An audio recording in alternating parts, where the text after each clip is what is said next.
Hello everyone and welcome back to the channel. My name is Jessie. I also go by Honeybee. And for anybody that may be new here, I hiked the Appalachian Trail in 2022. So I'm here today to go through some of my gear that I used along the way. Today I'm going to go through my big three, which is my backpack, my tent, and my sleep system. I'm kind of separating these from the rest of my gear because this is where you're gonna sink the most money and probably where you want to do the most research and make sure that you have these three pieces kind of like really nailed down. Just a little bit of background on me. Before I hiked the AT, I didn't have any backpacking experience. So I did a lot of research through watching other people's gear list videos, reading gear reviews, and just doing my own independent research. And I encourage everybody to also do your own independent research because backpacking gear can get very expensive very quickly. While I was hiking the trail, I saw a lot of people that were changing out big pieces of gear like their backpacks or their tents along the way, and it can get very expensive. I'd also encourage you to look into return policies and warranty details on your gear. So if you do purchase something that ultimately doesn't end up working for you or you have issues with it or whatever, that way you can hopefully either return or exchange the gear and not have to just have a sunk cost there. I'll start by going through the details of my backpack. So the backpack that I used for my whole hike is the ULA Ohm 2.0. This is a 63-liter backpack and it retails for $260. Also, one thing I forgot to mention, most of my gear I actually bought on Black Friday last year, so I would say I probably didn't pay full price for nearly any of this. A lot of the backpacking companies have really good sales around holidays, so definitely use that to your benefit, and or look online for used gear, lightly used gear. There's a lot of online retailers or like Facebook Marketplace, eBay, that kind of thing. But just be sure to like do research, make sure you're getting like good used gear. Anyways, okay, so back to the backpack. ULA Ohm 2.0, it's 63 liters and retails for $260. It has a really nice tough fabric material. I think it's called Robic fabric. It is not waterproof, so what I did to waterproof my backpack was use 2 Nylofume bag liners, and I'll kind of take that out and show you as well. It's really loud and crinkly. This is what it looks like though. And basically I just put 2 pack liners, and some people may be asking why 2, and my initial thought was that these pack liners weigh like nothing. They're like less than an ounce, and I had heard of people even with their pack liners getting water, and I was just really paranoid about that. But I didn't really want to carry all my stuff in like waterproof stuff sacks, so I carried 2, and it ended up working out nicely because there were some times where I would have my food bag hung from a tree at night, and if it rains overnight, obviously your food bag's going to be wet the next day. So I was able to fold down the first pack liner over like my quilt and things that like need to stay dry, quilt clothes, things like that, and then put my food bag on top of that. So it did kind of work out that I had to. I don't know that it's completely necessary. You could probably deal with just one. Another option is a pack cover. A lot of people use those, but I opted not to use that because I just heard people say it's more of a pain to take it out and put it on your pack, and then the rest of the time you're just carrying that weight. So it's like, how many times is it raining hard enough that you felt like you would actually need that? And I will say there were definitely times where I was like, oh, I wish that I had a pack cover right now. And definitely times that I was like, I wish I had an umbrella right now. I don't know that if I were to go back that I would do it any differently. I think I would probably still just stick with my 2 pack liners. So that's kind of how I waterproofed my backpack. The backpack itself has a really nice roll top closure. It's got really nice cordage on the side. You can see I hung quite a bit of stuff from the cords on the side.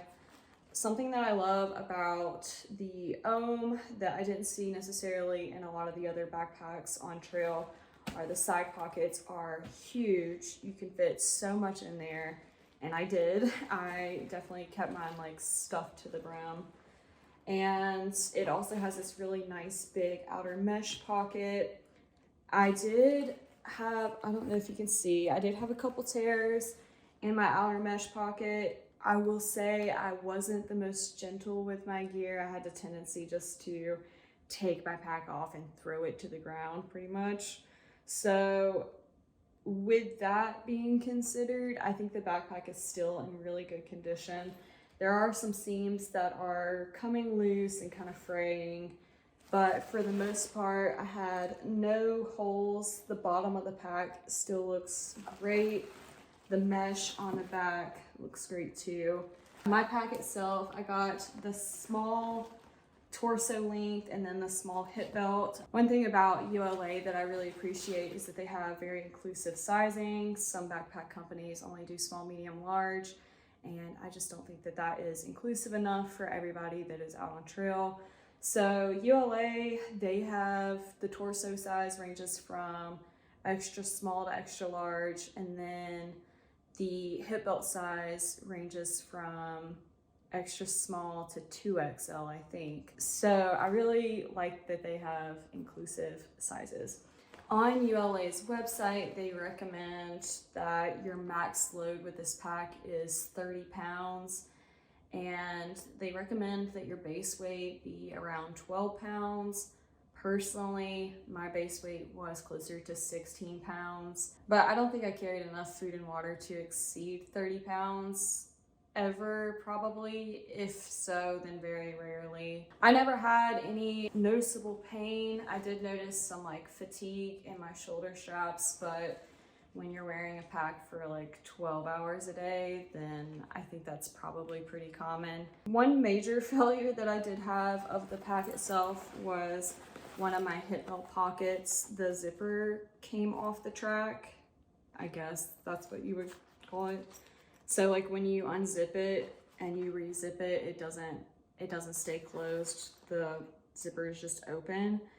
So I think that that can probably be fixed by myself. I just need to Google how to fix it. But that's one thing that was like pretty frustrating towards the end of my hike. It probably happened within the last couple weeks, and it wasn't a huge deal, but it was like climbing through the whites in southern Maine, doing rock scrambles and stuff. If I had to like bend down to pick something up, things would like fall out of my hip belt there. So I was kind of concerned about that. And then obviously when it rained, I had to make sure that I had all my stuff in my hip belt in a plastic bag so that it didn't get water on it. But other than that, I don't think I had any major complaints about the backpack. I would definitely recommend it to anybody that is considering doing a through hike. Just be sure to kind of look into all your options, the different capacity and features and functions of a backpack that you want. The backpack itself weighs 2.1 pounds, so I don't know that it's necessarily considered an ultralight backpack, but it's definitely more on the spectrum of leaning more towards ultralight than like your traditional Osprey or Gregory backpack. One thing that I also like is that it has an adjustable hip belt, meaning that you can take the hip belt out and go up or down a size if you need to. I know I saw a lot of people on the trail that had lost a significant amount of weight and their hip belts were like fully cinched, but they had backpacks that didn't have a removable or replaceable hip belt. So I like that this one is adjustable, so if you needed to go up or down a size in your hip belt, you can just order a new hip belt for it and replace that pretty easily. And another thing that I like about the hip belt is that it has like a 4-point adjustment, so it just kind of gives you more flexibility to make adjustments to what feels best for you. With that being said, I think that is about it for the backpack. Like I said, I love this backpack. I would definitely recommend it. Oh, one other thing, not really the backpack itself, but just with backpack accessories. I did order this water bottle holder from Justin on Etsy. I think it's called Justin's UL water bottle shoulder strap, something like that. If you search for it in Etsy, I'm sure you will find it there. It held up my entire hike. It does have a couple holes in it, but never enough for my water bottle to fall through. So I was very pleased with that. And I definitely recommend a water bottle holder. If I didn't have this, like, I just would not have drank water, because getting things in and out of the side pockets, it's like, you have to strain to like reach back.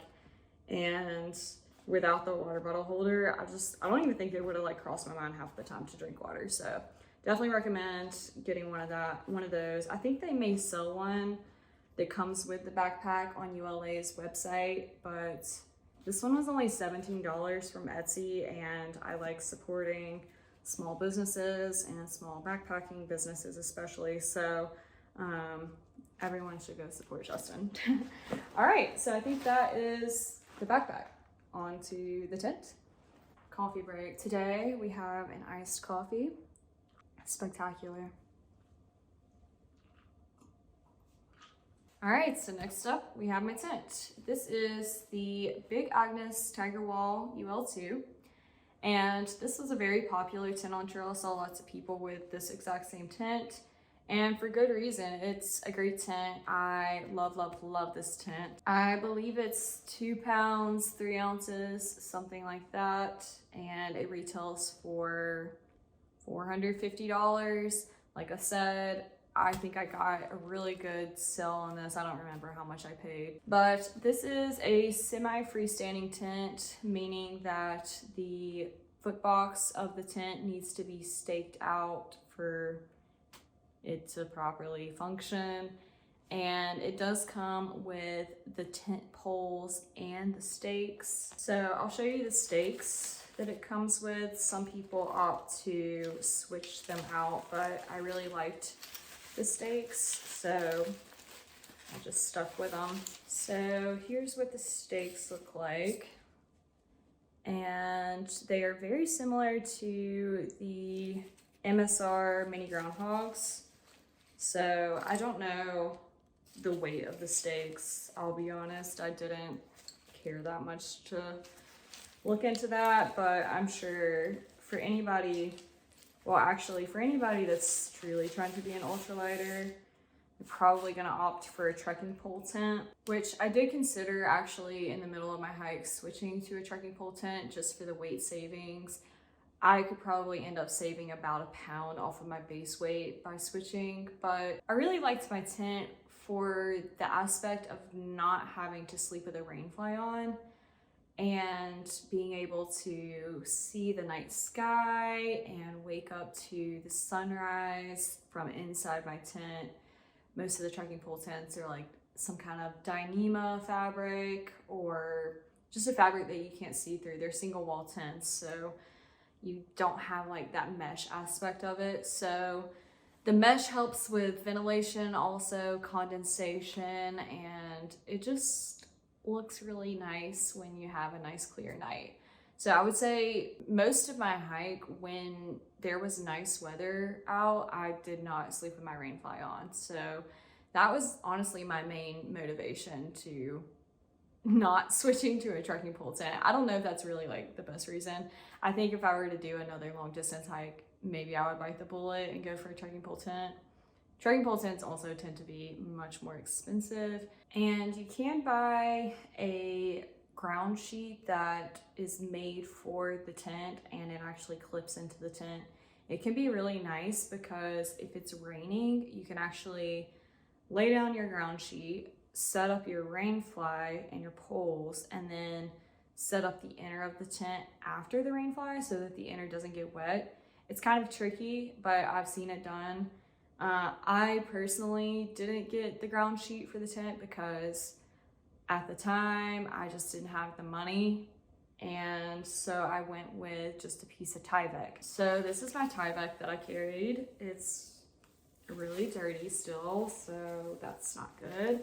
But yeah, it was just a 3 foot by 7 foot piece. I didn't trim it down at all. It fit perfectly under my tent. Got it off of Amazon and super cheap. Probably not as light as the ground sheet that comes with the tent, but it worked well for me. And I also used it a lot as a sit pad. So if I would like take breaks, I could just like throw this out. I would keep it in my outer mesh pocket. I could just lay this out and like have a dry place to sit. So multi-use. So that's kind of it for my tent setup. Next, I'll go into my sleep system, which kind of has multiple layers to it, but we'll get to it. So first thing in my sleep system is my sleeping pad. It's very dirty and very stinky and also growing a little molds, but it's fine. I did keep this sleep pad throughout the entire hike, so that's pretty impressive, I would say. This is the Thermarest Neo Air X Lite women's version in the regular width and length and whatnot. I think this one in particular retails for $200. The women's version, I think actually might be a little more expensive than the regular version, but the women's version, it's a bit more narrow than the regular version, and it has a higher R value. So let me check my notes here. The R value on the women's is 5.4 and the regular R value is 4.2. So R value, for anybody that might not be familiar, is basically the warmth rating of it. So the higher the R value, the warmer it will keep you. And especially important for people who sleep on the ground, not so much a hammocker, but if you're sleeping on the ground is just gonna like suck your heat out of you. So even if you have a quilt wrapped around you, the ground is just gonna like take some of that heat from you. So that's why it's important to have a good sleep pad for the winter time, especially.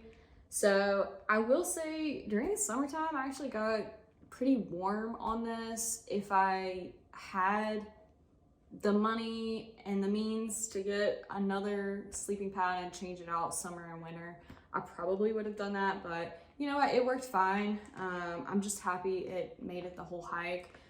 I will say it does have a leak in it. I just blew it up and it's already kind of deflating a little bit, but I actually found a leak. It's around the nozzle right here. So I stuck it in a bathtub when I was in southern Maine and did my due diligence of finding the leak and patching it, and then by the time I got back on trail, set up camp, blew off the air mattress, the patch was nowhere to be seen. So I'm sure I could probably still try to patch it, but at this point I think I'm probably just gonna trash it and repurchase. I think I might consider getting the short version, which is like cut off just below the knees.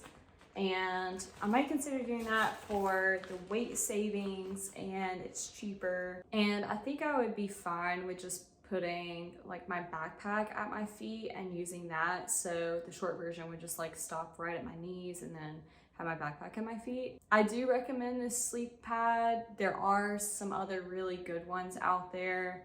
So I might try to do some more research on that and look into some other options.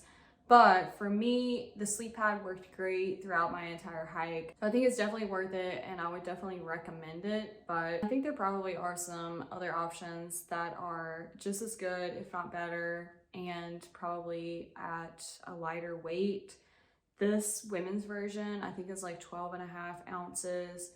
And the regular original version I think is only 12 ounces, but I think you can get even lighter weight options out there. So that's definitely something that I'm gonna look into before doing another hike. Next up, I have my pillow. This is the Sea to Summit Arrow's ultralight pillow. I think it retails for $40, and I think it is like 4 ounces, maybe something like that. This pillow, it's fine. It got the job done. It smells really, really bad right now, to the point where I'm like, I don't even know if I even want to try to clean this. I might just trash it also. But one thing I'll say about the pillow, I only used it during the winter time. Summertime, I actually preferred sleeping on my clothes bag and just having all my clothes stuffed in there, nice and cushy, and like using that. It just felt more natural, I guess, than using like an aired up pillow. And obviously like a little bit of a small weight savings, but even the small weight savings add up. But wintertime, obviously I was wearing most of my clothes, so it didn't make sense to use my clothes bag as a pillow anymore. So I brought this back, and yeah, I definitely recommend it. It's pretty expensive for a pillow, like 40 bucks, but it lasts the entire hike. Still in perfect condition, I would say. A little grungy looking, very stanky smelling, but you can throw it like in a washing machine, so I think it'll be fine once I wash it. So yeah, I definitely recommend that. Next up, I don't know if you would really put this with a sleep system, but I consider it to be part of my sleep system and not my clothes. It is my booties. These are the Enlightened Equipment synthetic down booties. I went with synthetic instead of actual down because if your feet get hot and they start sweating and for whatever reason they get wet, they're not going to be useful anymore. And I'm one of those people, my feet get cold, and if my feet are cold, my whole body is cold. And I know a lot of people are like that, so this is definitely something good to look into. They're very lightweight, like 2 ounces, I think. They have a cinch cord to where you can pull it cinched towards your leg or your ankle. They don't have a walkable sole on them, so you know, if you get out of your tent in the middle of the night to pee or something, like, you got to take these off. They're gonna get a hole in them. They're very delicate. You're not gonna want to wear these around a fire or anything like that. But during the winter time, these were amazing, and I wore them pretty much every night, so definitely recommend those. And next up, I have my winter quilts, which is hard to show all in one shot. But this is the Enlightened Equipment Revolution 10 degree down quilt.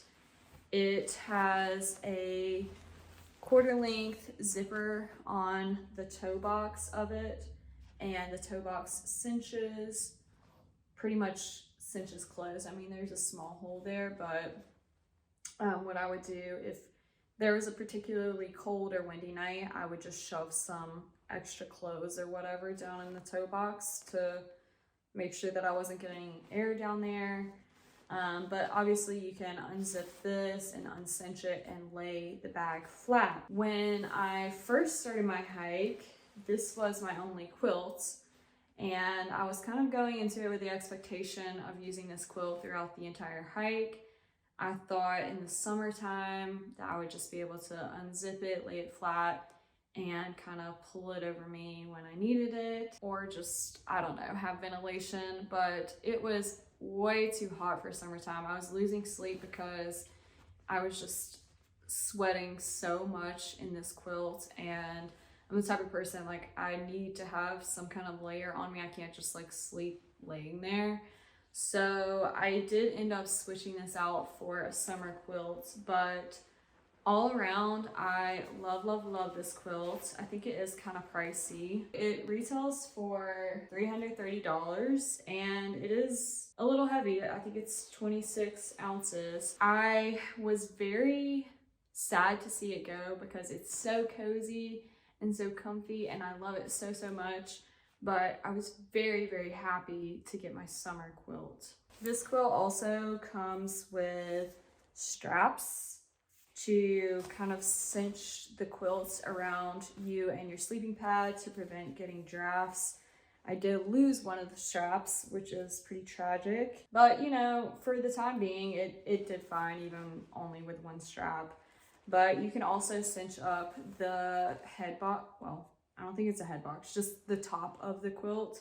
It doesn't have a head box actually. So if you were doing a pretty intense winter hiking, you might want to get like a down thing around your head. Or I just slept in a beanie and that worked fine for me. I mean, sometimes I even like put my whole body with my head inside and then cinched it up. That can get dicey because the condensation from your breath can get your bag wet, and then it's a down bag. So that wasn't too much of an issue for me. I did do that a few times and my bag was a little damp, but it was never an issue. So my summer quilt that I ended up switching to is the Jacks Are Better 40-degree Shenandoah ultralight quilt. And it looks very similar to my other one, but it is much lighter. And Jacks Are Better is actually a hammocking company, so they do hammock gear. So this quilt is actually meant as a top quilt for a hammock, but for a summer quilt, I cannot recommend this quilt enough. I think it was $260, so again, pretty pricey, but 11.5 ounces, so less than half the weight of my winter quilt.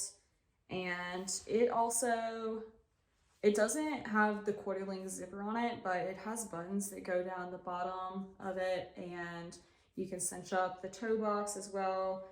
I very rarely did that for the summertime. I mean, it was pretty much always like laying flat. I just love this quilt so much. I feel like I got so lucky with my quilt choices because both of my quilts I'm like obsessed with. And one thing that I will say about this quilt, which, you know, probably a quick Google search could figure this out, but it has these straps on it, and maybe this is something to do with the hammock aspect of it, but they have straps on it, and I was thinking it's probably similar to my Aligned Equipment Revelation quilt where you can strap it around your sleep pad, but it didn't come with any like connectors for the straps, and I just don't really know what these are used for. I never used them. Like I said, I could probably just look on Jacks Are Better website and figure that out, but I never found it necessary. So yeah, for a summer quilt, I cannot recommend this quilt enough. It is so lightweight and just so cozy, and I love it. And I think the last thing I have to discuss is my silk liner. This is the Sea to Summit silk liner. Obviously, you can see the trend with the navy blue. I didn't really do that on purpose with both my quilts and my silk liner being navy blue, but you know, if it works, it works. How I ended up with this was my 10-degree quilt was too warm, and I didn't want to spend the money for another sleeping bag because they are very expensive. And so I was like, what if I just get a silk bag liner and use this kind of like a little blanket? In theory, yes, that was a great idea. I think this cost $70 as compared to $260 for my other quilts. And it's only a few ounces, maybe like 5.5 ounces or so. So in theory, it was a great idea. I picked this up in Damascus, I think. I thought that it would be life-changing, but like I said earlier, I'm one of those people, I just like need something on me, and this is so lightweight that it felt like I didn't even have anything on me, and I just still wasn't sleeping comfortably. But I will say, even after I picked up my second summer quilt, I did still keep this. I used it as a town dress when I was doing laundry, and also used it as a laundry bag when I was in other places. Like if I was somewhere that had loaner clothes, I would put loaner clothes on and then use this to kind of like carry stuff, or as a purse going through town, whatever. So kind of multi-use there. And then obviously once it started getting colder again, I used this with my winter quilt. I don't know, they say that it adds up to like 15 degrees of warmth. I don't know that I believe all that. I had some really cold nights there at the end. And if anything, I would say that this kind of helped prevent any kind of little drafts that you may have, like when you're in a quilt and you shift from one side to another, like it can like come up a little bit. I would say this prevented a little bit of that, but I wouldn't go as far as to say that it added 15 degrees warmth. So do with that information with what you will. I don't know that I would repurchase this again. I don't know that I would bring this again. Definitely not if I wasn't doing cold winter hiking. It worked for me and it was useful, but I definitely could have lived without it. So that is the silk liner. I know some people like swear by their silk liners. It depends on the person and depends on your needs and what works for you. So that is the conclusion of the big three. I hope I got everything. I think I did. I tried to actually plan ahead this time because last time I was just willy-nilly going through things and I didn't know what I was talking about. But yeah, if there's anything related to the big three that I didn't cover, any questions that you have, leave them in the comments below and I'll go ahead and try to answer that as soon as I can. And then also stay tuned because I'll be having a full gear list video coming soon where I go through all the nitty-gritty details of all the rest of my gear. So if you want to see that, be sure to check back. Hopefully that should be coming out next week, but we'll see. And also I finally updated my lighter pad gear list, complete with links and all of the weights for everything. So be sure to check the description below, go check that out. It was a lot of work to do that and you'll know I was putting it off. So go check that out and be sure to leave a like on this video if you enjoyed it and drop a comment below of another video idea that you would like to see in the future from me. And with that, I will see you guys later, maybe. All right, bye.